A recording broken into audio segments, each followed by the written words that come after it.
Hello, everybody, and welcome back to ArsenalAura. Tonight it's Carabao Cup night. Arsenal are playing against Port Vale. It's currently halftime, and Arsenal are leading 1 to 0 as it has scored in the, I think, eighth or ninth minute. It's surprising what a player can do when he's played in his de facto position, right? Playing as a 10 or an 8, he gets into that position and he's dangerous and he can score. Fantastic stuff. So, maybe we should try that more often instead of isolating Eze on the left hand side as a left winger when, he hasn't played much in his career there, and he might be effective in some other areas. But yeah, really confusing starting lineup that Miguel Arteta put up.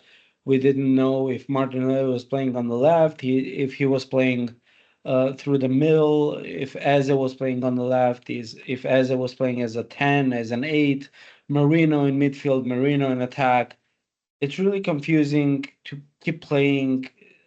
To give you an example, Merino, right? You play him in a midfield three with Rice and Zubimendi, then you play him as a 10, then you play him as a false nine, then you play him as a striker, then you move him again in midfield. It's getting confusing from game to game for us fans. Imagine for the player, tonight you're playing as a striker, so try to get in those positions and do those kind of things. Then the next game you're playing him as a midfielder, as in the number 10 position, number 8. It's really confusing. It's really weird. Um, I don't know exactly if Arteta is still trying to find his best uh, players in the best positions. Is he working with what he has available?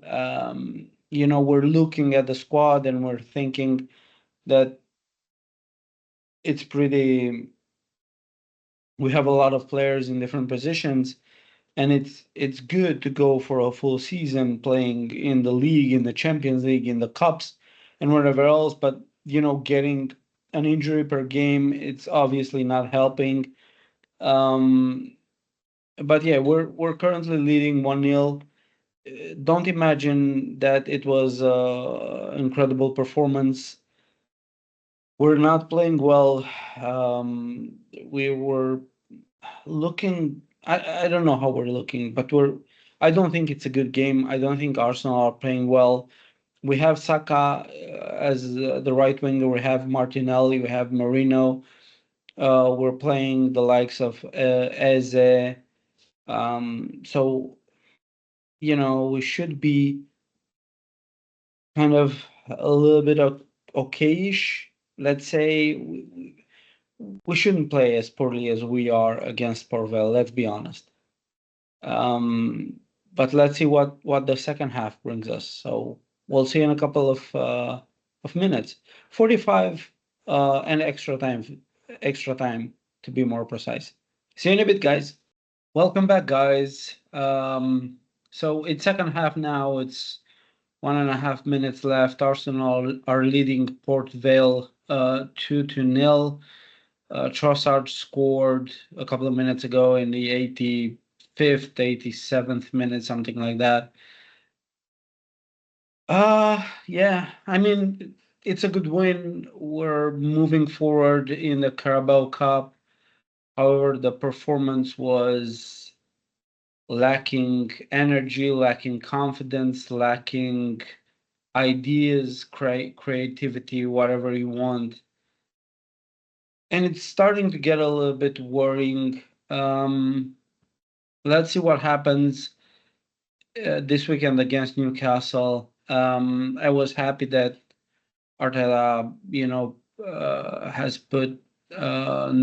has brought on one Dowman 30 minutes before the end of the game, around 60th minute.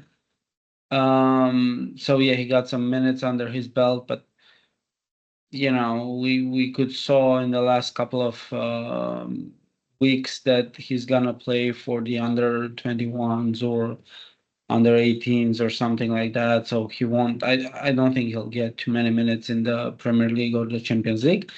But yeah, he got some minutes with the first team against Port Vale. Yeah, so now it's the end of the game.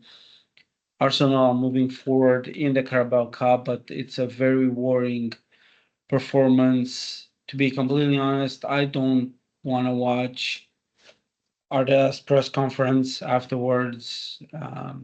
Don't want to see no nonsense about how we dominated, how we, XGs and statistics and all that crazy stuff. It's good that we won 2-0, but if you guys watched the game, it won't give you too much confidence moving towards the next Premier League game against Newcastle.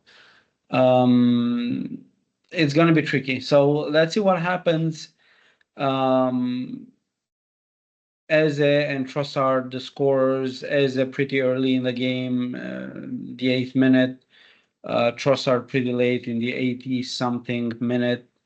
But yeah, worrying signs. Worrying signs from a medical perspective. I've kept saying this game after game and injury after injury. It's not normal to know that a player is injured and keep playing him. It's absolutely something's very wrong. You can't keep doing that. At one point, it's gonna be really really serious. And we dodged the bullet with Noni Madueke because it wasn't his ACL, but it's still gonna be 2 months out. So it was my understanding that he signaled to the bench. He told the guys, "Listen, I'm feeling a discomfort, and yeah, can you play on?" You might say yes, right? You're a football player. You want to play the games.